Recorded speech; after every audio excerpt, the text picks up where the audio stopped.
Entonces, en función de eso, acá tenemos las estructuras, nosotros que las hacemos de hormigón, utilizamos dos elementos. El acero, que generalmente nos ayuda para cuando la estructura está solicitada a tracción. Ustedes ven acá, por ejemplo, este vendría a ser, acá es la deformación y acá es la tensión. Este es el diagrama de deformación del acero y siempre nosotros vamos a utilizar el límite de fluencia superior, es decir, la tensión de fluencia para el cálculo de estructura. Y en el caso de, bueno, eso es la deformación, ahí lo estoy dividiendo. ¿Cuánto es la deformación de la parte plástica? Es decir, que se comporta en forma lineal.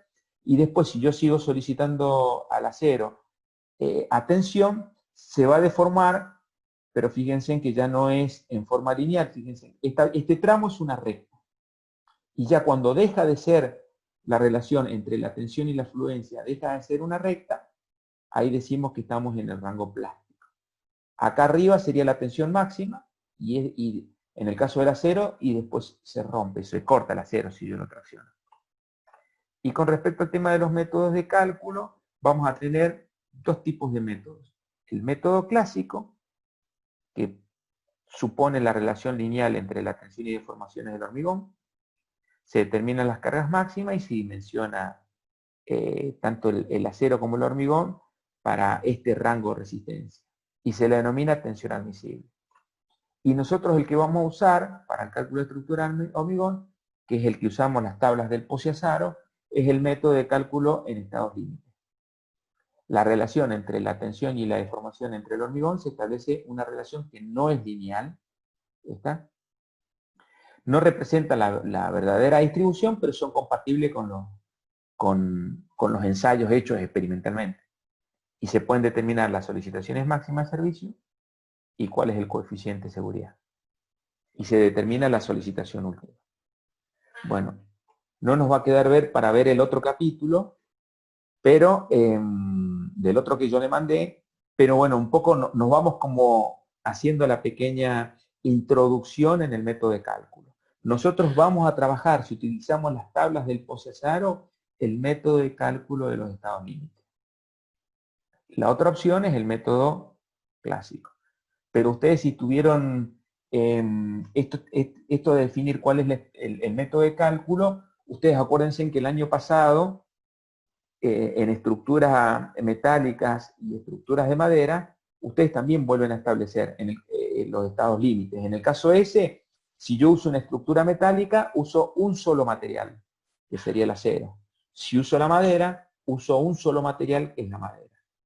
En este caso, estamos mezclando porque utilizamos dos materiales, el hormigón y el acero. El hormigón a nosotros nos sirve, principalmente la característica principal es la compresión y el acero sirve para la tracción de la estructura. ¿Está? Bueno, chicos, de esta parte, ¿alguna pregunta a lo mejor que quieran hacer?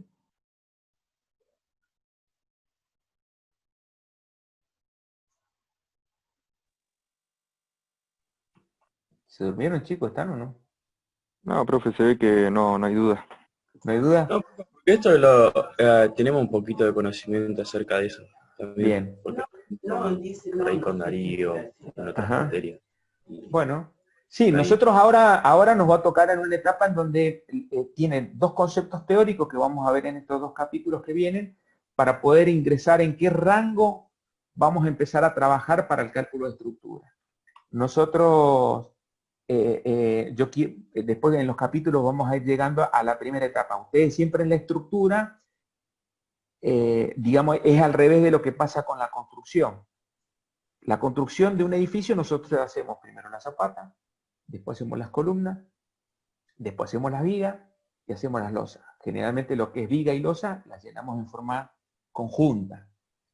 El cálculo de la estructura lo hacemos al revés. Empezamos las losas. ¿Por qué? Porque generalmente nosotros las losas las utilizamos como entrepisos, ¿no es cierto?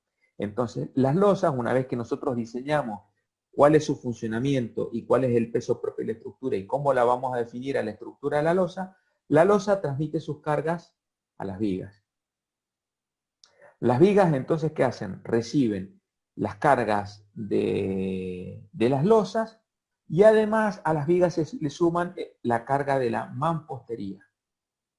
Entonces, Profe, sí, tengo una duda. Cuando vamos a hacer un edificio sí. y definimos el tipo de hormigón, por ejemplo, H21 es H21 para todo el edificio. Sí, sí, generalmente si vos vas a hacer el cálculo, vos tenés que hacer tu cálculo y tu dimensionado y vos definís con qué H lo vas a hacer. Si vos decís Porque, por ejemplo, no, H21, sí. sí. Y porque, No, por ejemplo, la losa más alta del edificio no va a aguantar lo mismo que una losa de planta baja. ¿por Pero se qué? sigue usando el mismo y No, por no, ser no. diferente. Las losas generalmente siempre, como son entre pisos, van a tener más o menos el mismo rango. Lo que va cambiando, y digamos, y vos vas transmitiendo la carga, siempre la carga va aumentando en las columnas y en las zapatas. Es decir, las columnas, vos las columnas, si haces 3 pisos, las columnas del primer piso soportan una determinada carga. Las columnas del segundo piso soportan las cargas de ese piso más las de arriba, y así va subiendo. Entonces, generalmente si vos usas por darte un ejemplo, para que vos tengas una idea, si yo tengo una determinada carga, supongamos que si una columna tenga que soportar 100.000 kilos, ¿no es cierto? Bien, Ujú. si 100.000 kilos, si yo lo hago con un H21 que tiene mayor resistencia, la sección de la columna va a ser más chica que si lo hago con H17. Si yo lo hago con H17, voy a necesitar más sección de la columna. Claro.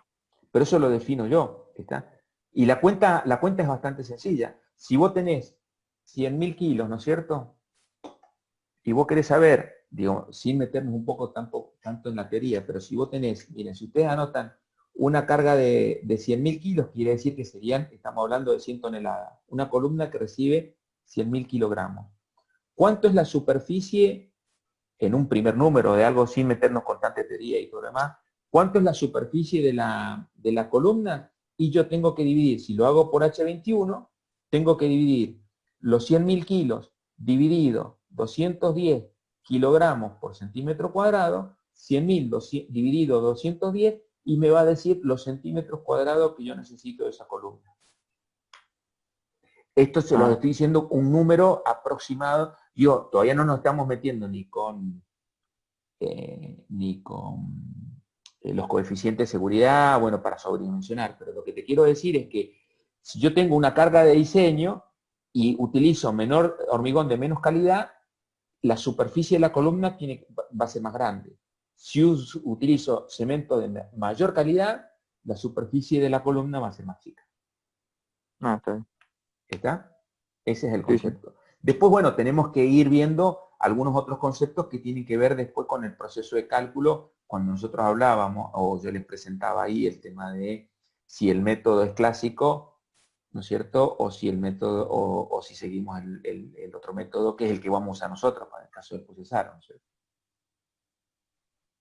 Ujú. ¿Está? El método de cálculo de clásico o el método de cálculo de los estados límites. Esos son los dos conceptos. Nosotros vamos a utilizar el método de cálculo de los estados límites en el caso de utilizar las tablas del procesar.